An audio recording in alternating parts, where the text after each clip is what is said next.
চট্টগ্রামে অনুষ্ঠিত হলো জিয়া ভেটেরান ফুটবল টুর্নামেন্টের ফাইনাল ও পুরস্কার বিতরণী অনুষ্ঠান। মঙ্গলবার বেলা 4টায় নগরীর জেলা স্টেডিয়ামে ফাইনালে রেজা ভেটেরান এফসিকে ট্রাইবেকারে 4-2 গোলে পরাজিত করে শিরোপা অর্জন করে চিটাগং মাস্টার্স ক্লাব।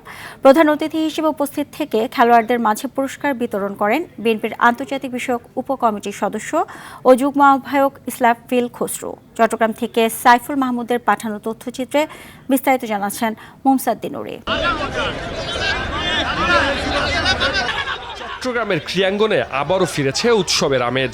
জাতীয় দলের সাবেক তারকা ফুটবলারদের উপস্থিতি ও গ্যালারিতে দর্শকের উচ্ছ্বাসে শেষ হলো জিয়া ভেটেরান ফুটবল টুর্নামেন্টের ফাইনাল ম্যাচ। ফাইনালে রেজা ভেটেরান এফসিকে 4-2 গোলে হারিয়ে শিরোপা জয়ের উল্লাসে মাতে চিটাগাং মাস্টার্স ক্লাব।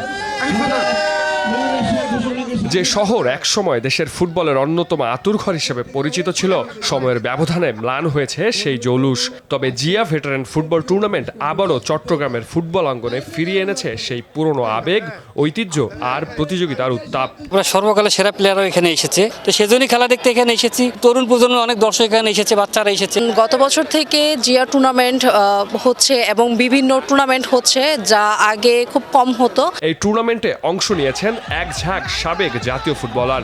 আসলে গত 17 বছর ধরে তো খেলা নাই, এই খেলাটা উদ্বুদ্ধ করার জন্য এই টুর্নামেন্ট। ক্রীড়াঙ্গনে চিটাগাং অনেক ভূমিকা আছে, আর মনে হয় যে তরুণরা তাদের সাধনা চালিয়ে যাবে। খেলাধুলার আবার প্রাণ সঞ্চার করার জন্য, স্পোর্টসের নতুন জাগরণ সৃষ্টি করার জন্য আমরা এই ধরনের টুর্নামেন্ট আয়োজন করতেছি। এদিকে তরুণদের মাঠমুখী করার লক্ষ্যে আয়োজিত এই টুর্নামেন্ট সফলভাবে আয়োজন করতে পেরে খুশি বিএনপির আন্তর্জাতিক বিষয়ক উপকমিটির সদস্য ও যুগ্ম আহ্বায়ক ইসরাফিল খসরু। সাবেক খেলোয়াড়দের দেখে তরুণরা যদি ফুটবলে আগ্রহী হয় তাহলেই এই টুর্নামেন্ট সফল হবে বলে মত দেন খসরু। আমাদের মূল রেসপন্সিবিলিটি দর্শককে মাঠে নিয়ে আসা।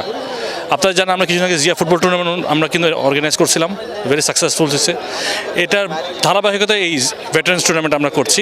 ক্রিকেট, ফুটবল, ভলিবল, বাস্কেটবল সব ধরনের টুর্নামেন্ট আমরা করবো ভবিষ্যতে ইনশাআল্লাহ। আয়োজকরা বলছেন, নিয়মিত এই ধরনের টুর্নামেন্ট আয়োজন করা গেলে চট্টগ্রাম আবারও জাতীয় ফুটবলে রাখবে গুরুত্বপূর্ণ অবদান, যার জন্য প্রয়োজন শুধু পরিকল্পিত উদ্যোগ ও ধারাবাহিকতা।